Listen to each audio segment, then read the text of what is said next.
This is Amit Kumar Das. Today we discuss how to make foundation at site. Site पे कैसे foundation बनाना है। Foundation के लिए हमको क्या क्या चाहिए।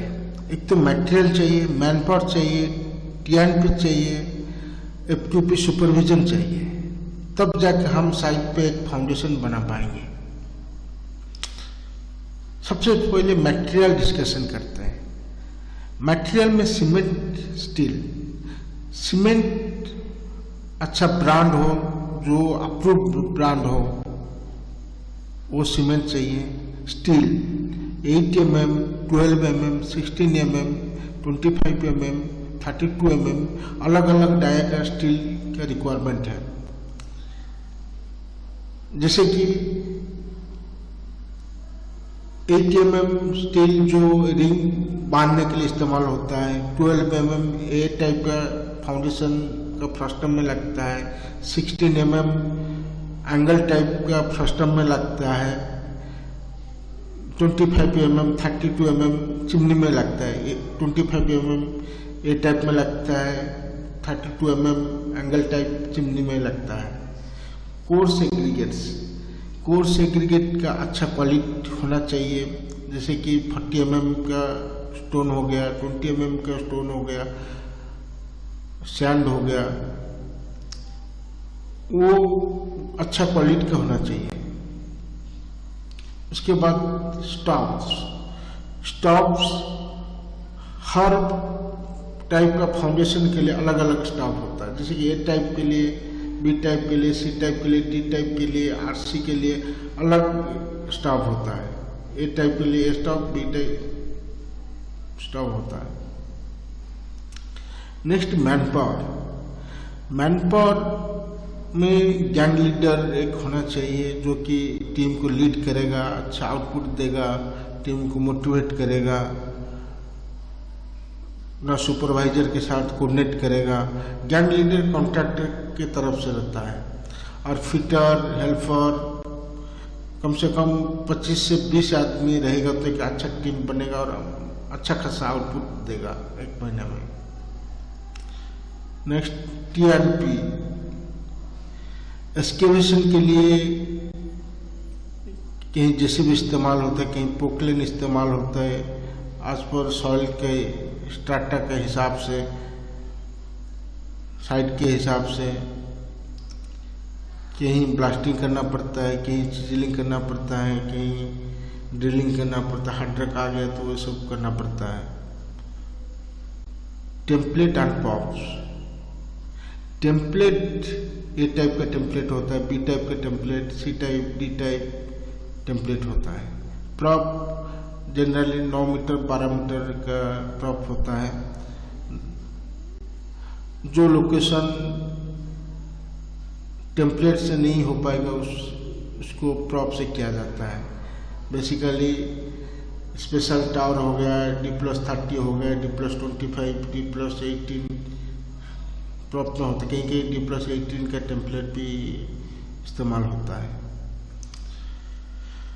जैसे कि कहीं लोकेशन कोलैप्स हो रहा है तो वहाँ प्रॉप इस्तेमाल होता है। कहीं डिवाटरिंग करना पड़ता है तो वो प्रॉप से ही करना पड़ता है।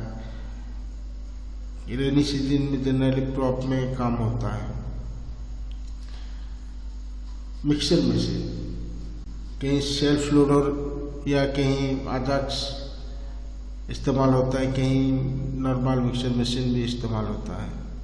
एफ2पी सुपरवाइजर, एक सुपरवाइजर जो कि टीम को लीड करता है, कंट्रैक्टर के साथ मिलके आउटपुट देता है, ROW सॉर्ट आउट करता है, कंट्रैक्टर को आगे लोकेशन क्लियर करके देता है। जिस दिन कास्टिंग होता है वो साइट पे रहता है, कास्टिंग कराता है, लीड करता है साइट का। साइट इंजीनियर जो क्लाइंट को कोऑर्डिनेट करता है,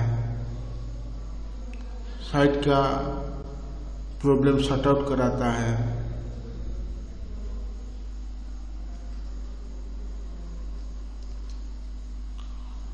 FQP इंजीनियर फाउंडेशन एक्टिविटी शुरू होने से पहले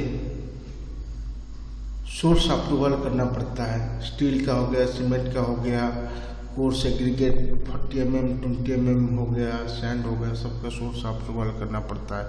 जिससे सपोज लाइन 20 किलोमीटर 200 किलोमीटर का लाइन है, तो लाइन के आसपास कहीं क्रशर हो या कहीं रिवर हो जहाँ अच्छा क्वालिटी का मटेरियल मिलता हो, वहाँ का सैंपल लेके टेस्टिंग करा के सोर्स अप्रूवल लेना पड़ता है क्लाइंट से। इससे क्या होगा, ट्रांसपोर्टेशन कॉस्ट मिनिमाइज हो पाएगा।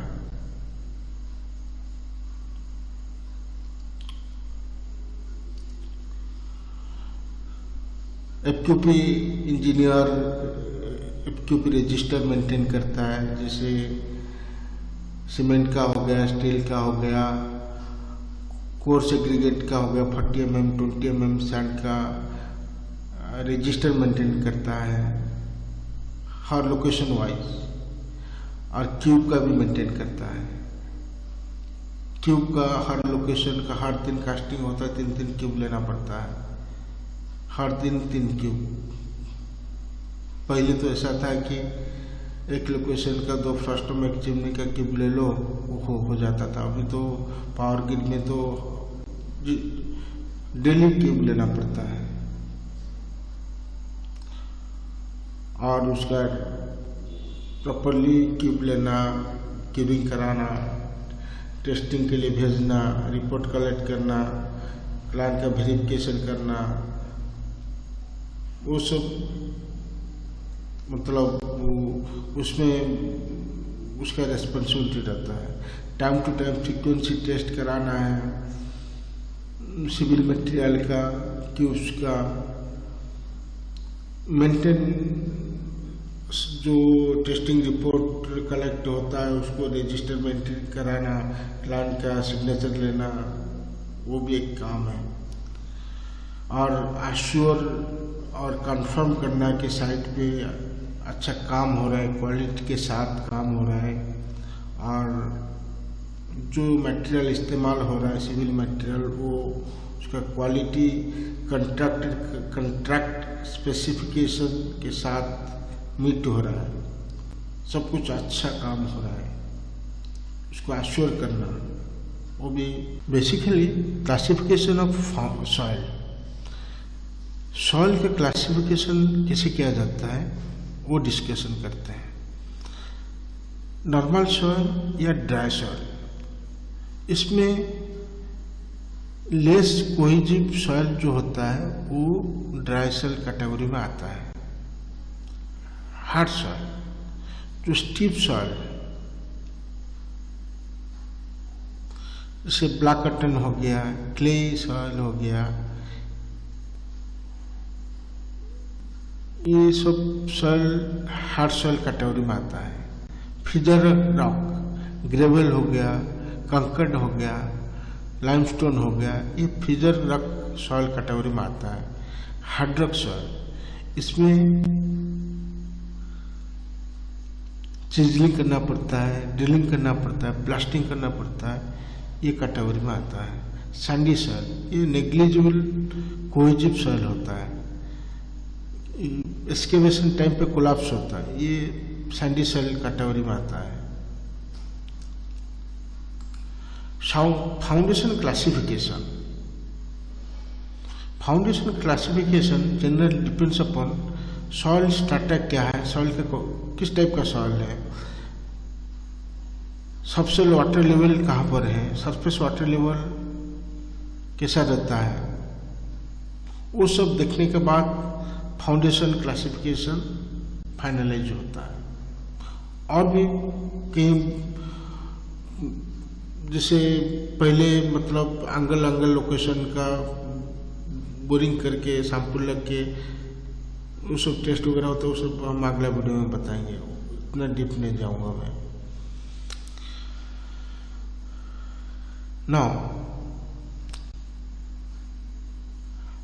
नॉर्मल ड्राई फाउंडेशन, जहाँ पे नॉर्मल सॉइल मिलेगा वो normal foundation, normal dry foundation बनेगा। वेट फाउंडेशन, इसमें water level mid below 1.5 metre from ground level और more below than 1.5 metre from ground level. इस टाइप का जो लोकेशन है उसमें वेट फाउंडेशन फाइनलाइज होता है।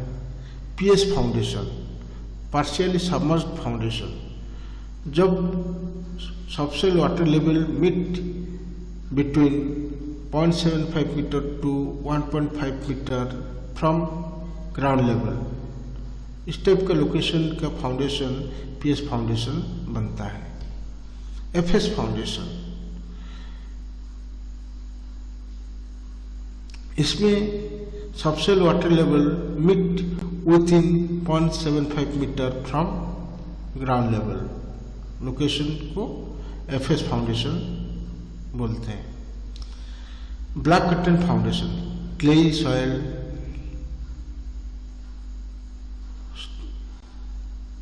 ऐसा नहीं कि ब्लैक कलर हो तब हम उसको ब्लैक कटन फाउंडेशन बनाएंगे, ऐसा नहीं। जो ड्राई में श्रिंक करता है जो सॉइल और वेट में स्वेलिंग होता है, उस पर ब्लैक कटन फाउंडेशन का प्रॉपर दिया जाता है। वेट ब्लैक कटन, wait foundation plus black cotton foundation मिलके wait black cotton foundation propose किया जाता है। Soft rock foundation, फिजर rock foundation, फिजर rock gravel कंकर टाइप का जो फाउंडेशन का सॉइल मिलता है उसमें फिजर रॉक फाउंडेशन प्रपोज किया जाता है। हार्ड रॉक फाउंडेशन, जिसमें चिजलिंग करना पड़ता है, ड्रिलिंग करना पड़ता है, ब्लास्टिंग करना पड़ता है, उसमें जो फाउंडेशन प्रपोज किया जाता है हार्ड रॉक फाउंडेशन प्रपोज किया जाता है। सैंडी फाउंडेशन, जिसमें नेग्लिजिव कोहेजिव सॉइल होता है कि एक्सकेवेशन टाइम कोलैप्स हो जाता है, उसमें सैंडी फाउंडेशन प्रपोज किया जाता है।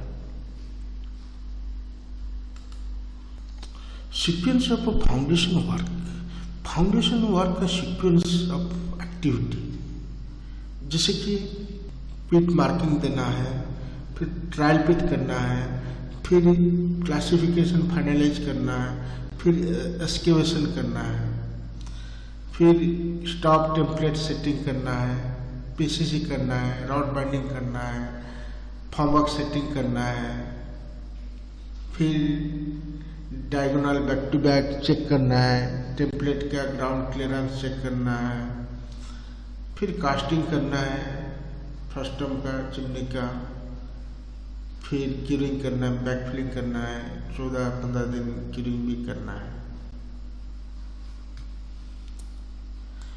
ये आपका एक लेका फाउंडेशन फ्रस्टम कास्टिंग हो चुका है। स्टेप बॉक्स ये हो गया, फ्रस्टम हो गया, ये स्टेप बॉक्स हो गया, ये चिमनी का कास्टिंग होना है। ये आपका एक लेग का एक कुपिंग, ये स्टॉप। थैंक यू फ्रेंड्स, मेरा ये वीडियो अच्छा लगा तो प्लीज़ लाइक कीजिए, सब्सक्राइब कीजिए। Thank you, bye bye.